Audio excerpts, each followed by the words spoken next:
नमस्कार दोस्तों, मैं हूं यतेंद्र कुमार शर्मा और आप देख रहे हैं मेरा YouTube channel my love my thoughts. आज का विषय बहुत ही गंभीर है, बहुत ही दुखद है। कल जिस प्रकार से कश्मीर के पहलगांव में आतंकियों का कायराना हमला हुआ और हिंदुओं का धर्म पूछ पूछ करके उनकी हत्याएं की गई है, हमारे 27 भाइयों की हत्या जम्मू और कश्मीर के पहलगांव में की गई है, बहुत ही दुख का विषय है। और सबसे बड़ी बात है कि सरकार इस मामले में बहुत गंभीरता से स्टेप ले रही है और उसमें बहुत सारे जो एक्शंस हैं, अभी सीसीएस की मीटिंग में बहुत सारे निर्णय उसने लिए हैं, जिसके अंदर जो राजनयिक स्तर पर निर्णय लिए जा सकते हैं। जैसे अभी उन्होंने सिंधु जल संधि समझौता जो है, हमारी वाटर ट्रीटी है, उसको खत्म किया है। वीजा कैंसिल किए हैं। जो हमारी हाई कमीशन में, दूतावास में जो कर्मचारी हैं, उनकी संख्या को घटा दिया गया है। ये बहुत बड़ी बात है। उनसे कहा गया है कि अपने नागरिकों को आप बुला लें और हमने अपने नागरिकों को वापस बुलाया है। फ्रेंड्स, ये तो एक स्टेप हुआ है, लेकिन चूंकि ये वार है और इसमें केवल इस स्टेप से काम करने वाला चलने वाला नहीं है। और मैं जानता हूं कि मोदी जी एक ऐसा नेतृत्व है, एक ऐसा कुशल नेतृत्व हमारे देश को मिला है, जो एक एक व्यक्ति जो हमारे यहाँ से गया है, जिसकी हत्या की गई है, उसका बदला लेकर के रहेंगे। लेकिन दोस्तों, इसे थोड़ा देखते हैं कि ये इशू क्या है। और जहां तक मैं कश्मीर में पहलगांव हमले की बात कर रहा हूं, तो इसे हमें दो तरीके से देखना होगा। पहला है एक्सटर्नल, जिसमें पाकिस्तान आ जाता है कि एक्सटर्नल मैटर क्या है जिसके कारण से हमला करवाया गया है। और दूसरा विचार करना है इंटरनल मैटर्स क्या है, इंटरनल लेवल पर हमें क्या करना चाहिए। एक्सटर्नल लेवल पर जो पाकिस्तान ने हमला करवाया है, उसका कारण क्या है और वो हमसे क्या चाहता है। कहीं ऐसा तो नहीं है कि जो वो चाहता है वो ही हम कर जाएं। इसी तरीके से जो इंटरनल मैटर्स है, उस पर भी हमें ध्यान देने की आवश्यकता है।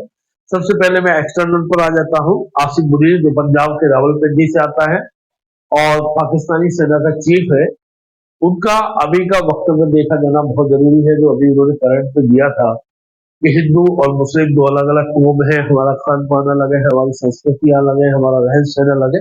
ये स्टेटमेंट अभी टीवी में दिखाया जा रहा है, मैंने भी सुना है। उसके क्या मायने निकलते हैं।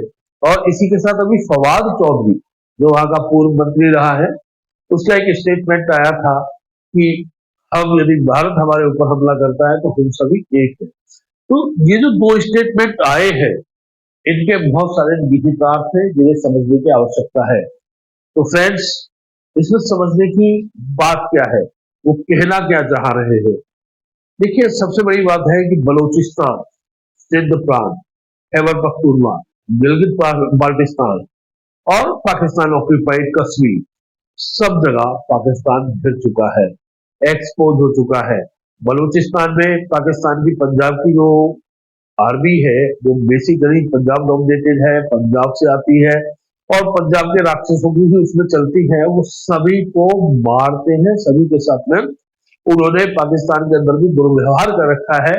मुसलमान के साथ भी उन्होंने दुर्व्यवहार कर रखा है। जो बलोच हैं, मुस्लिम्स हैं, उनके साथ में उन्होंने मारकाट मचा रखी है। उनकी लेडीज को उठा करके ले जाते हैं, उनके जेंट्स को उठा करके ले जाते हैं।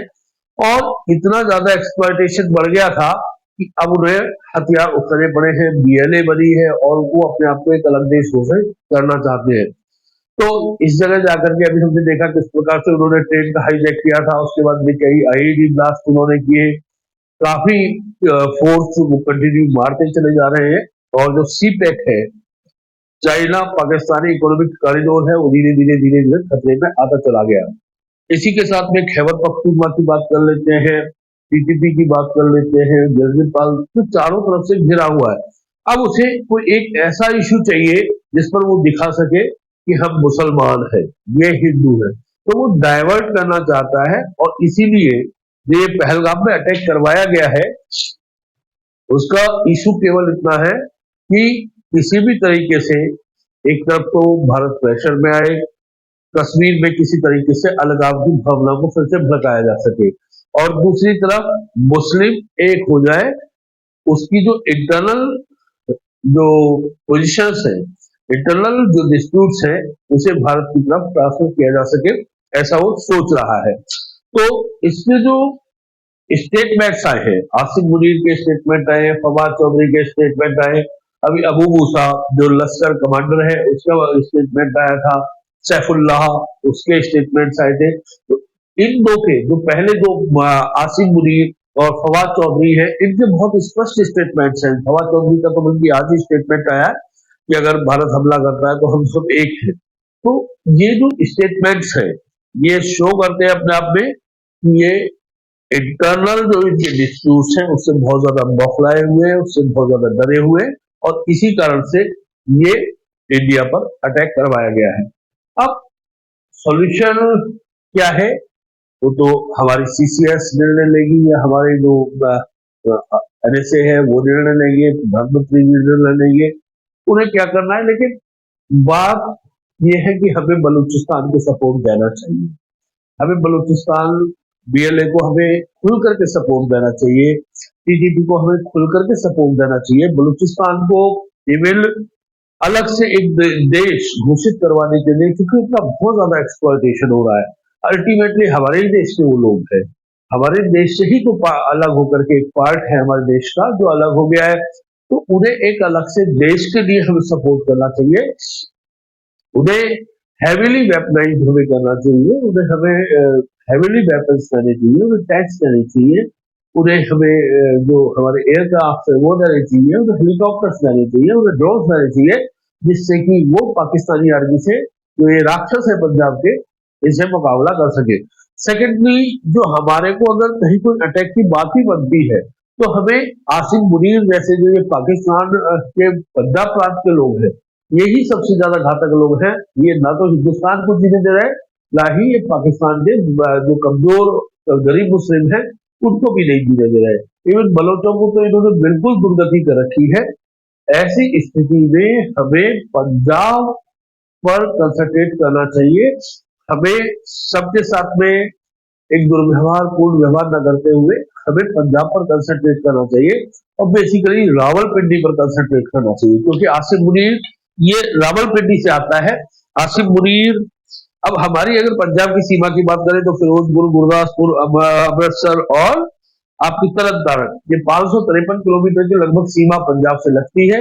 इस पर कंसंट्रेट करना चाहिए हमें, और इसके माध्यम से ही कोई भी अटैक रावलपिंडी तक जो अटैक हमारा जाए, रावलपिंडी तक जाना चाहिए, जिससे कि इसकी समझ में आए कि हम और लोगों के दुश्मन नहीं है, जो हमारे ऊपर अटैक कर रहे हैं, करवा रहे हैं, हम उनके दुश्मन हैं।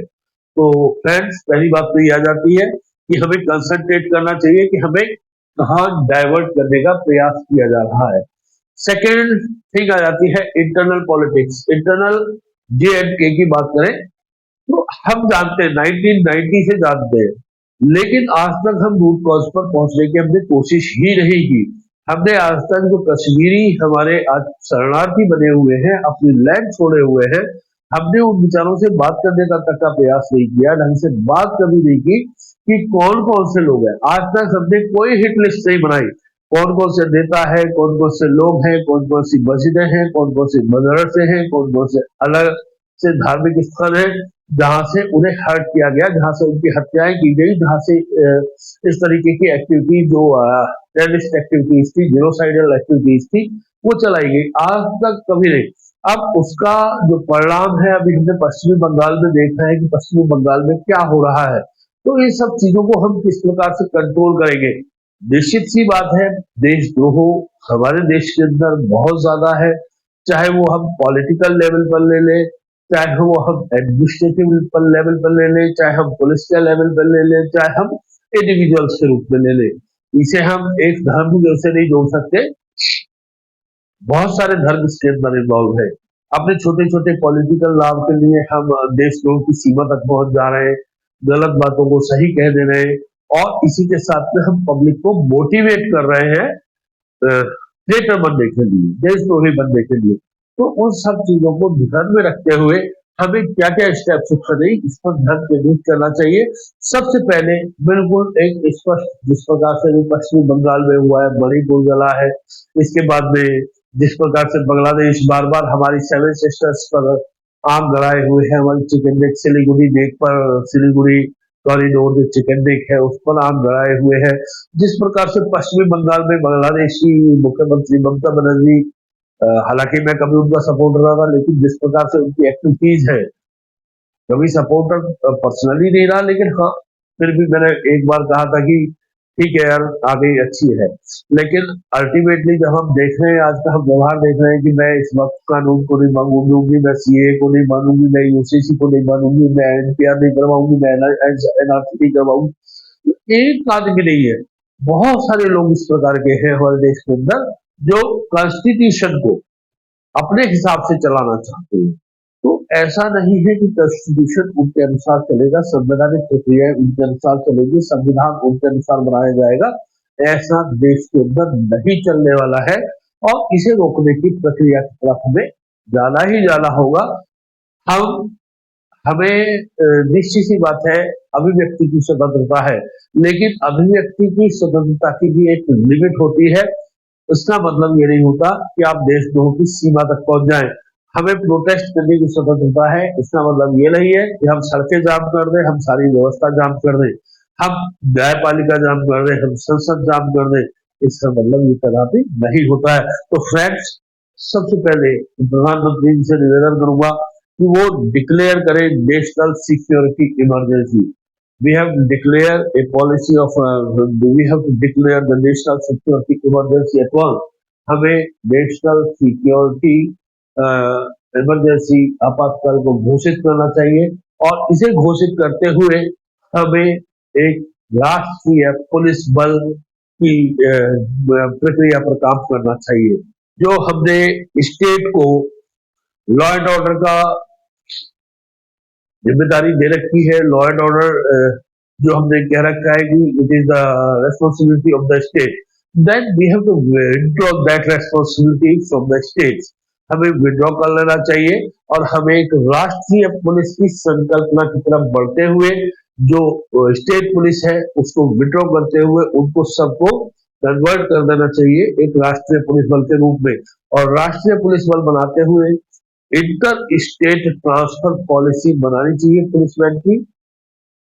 अंतरराज्यीय स्थानांतरण पॉलिसी पर हमें कानून करना चाहिए, जिससे क्या हुआ, अभी हमने देखा पश्चिमी बंगाल में मुर्शिदाबाद जल रहा था, पुलिस खड़ी हुई देख रही थी, एक एमएलए पुलिस को पीट रहा था। इसी प्रकार का हमने 1990 में 1990 में वहां देखा था, कश्मीर में देखा था। हमने बहुत सारी जगह इस प्रकार की स्थितियां देखी है। लोकल पॉलिटिक्स पुलिस बल पर हावी हो जाती है। जो हमारा एक अच्छा सैन्य बल है, जो हमारा एक अच्छा पुलिस बल है, वो कहीं जाकर के राजनीतिक कारणों से पंगु हो जाता है। और उसे उस स्थिति से बाहर निकालने का केवल एक तरीका है कि हम राष्ट्रीय पुलिस बल की संकल्पना पर काम करें। और राष्ट्रीय पुलिस बल अगर इस तरीके की स्थिति आती है कि एक स्टेट की पुलिस कहीं कोई काम नहीं कर रही, then we have the policy of the transfer, inter state transfer. हमारे पास में एक अंतरराज्यीय स्तर पर ट्रांसफर की पॉलिसी होनी चाहिए, जिससे कि हम जो पुलिस वाले काम नहीं कर रहे किसी जगह लोकल पॉलिटिक्स के कारण से, उन्हें हटा करके दूसरे पुलिस वाले लगा दिए जाए। और इसकी एक स्वायत्त शासित संस्था बनानी चाहिए, और नहीं तो इसका कंट्रोल भी सेना के हाथ में दे देना चाहिए। ऐसा मेरा व्यक्तिगत रूप से मानना है। Next is the formation of unidentified terrorist squad. देखिए क्या है, अभी क्या है, हम बना रहे एंटी टेररिस्ट स्क्वाड।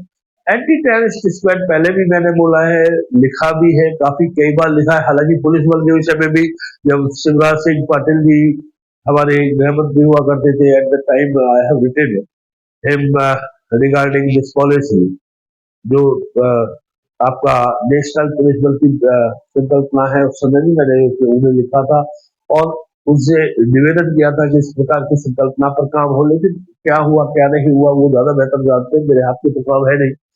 अब इसी के साथ में जो वर्किंग आवर्स है पुलिस वालों के, वो भी तय करने चाहिए, क्योंकि एफिशिएंसी प्रभावित होती है। Formation of unidentified terrorist squad.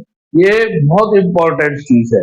Unidentified, जब हम पाकिस्तान जैसे निकम्मे नगारा और नलायक देश से लड़ रहे हो, टेररिस्ट से लड़ रहे हो, तो केवल और केवल संवैधानिक व्यवस्थाओं से, नैतिकता से काम नहीं चलता। निश्चित रूप से हमें अपनी नैतिकता को एक साइड में रख देना चाहिए और एंटी टेररिस्ट स्क्वाड नहीं चाहिए, हमें चाहिए unidentified terrorist squad.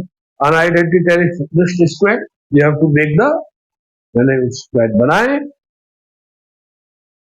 You have to make the hit list, जो हिट लिस्ट में देता है, जो इस तरीके की एक्टिविटीज में इंडल्ज है, जो देशद्रोह की सीमा तक जा रहे हैं और जिन्होंने सीमाएं सारी क्रॉस कर दी है, किसी भी तरीके से जाति के बल पर, धर्म के बल पर किस तरीके से जीत करके आ जाते हैं और वो अल्टीमेटली उनका टारगेट होता है देश को इनस्टेबल करना। उनकी हिट लिस्ट बनाई जानी चाहिए और जो ठोक पीट करके सुधारने लायक है उसे ठोक पीट करके सुधारिए, नहीं तो जैसे राम पे हनुमान कीजिए, भेजिए उन्हें। अगर वो कमिटी डे की मुझे हुरों से मिलना है तो हुर के पास भेजिए, अगर वो कमिटी डे मुझे हनुमान जी से मिलना है तो हनुमान जी से मिलाइए उन्हें, अगर वो कमिटी डे किसी और से मिल रहा है तो उसे उससे मिलाइए।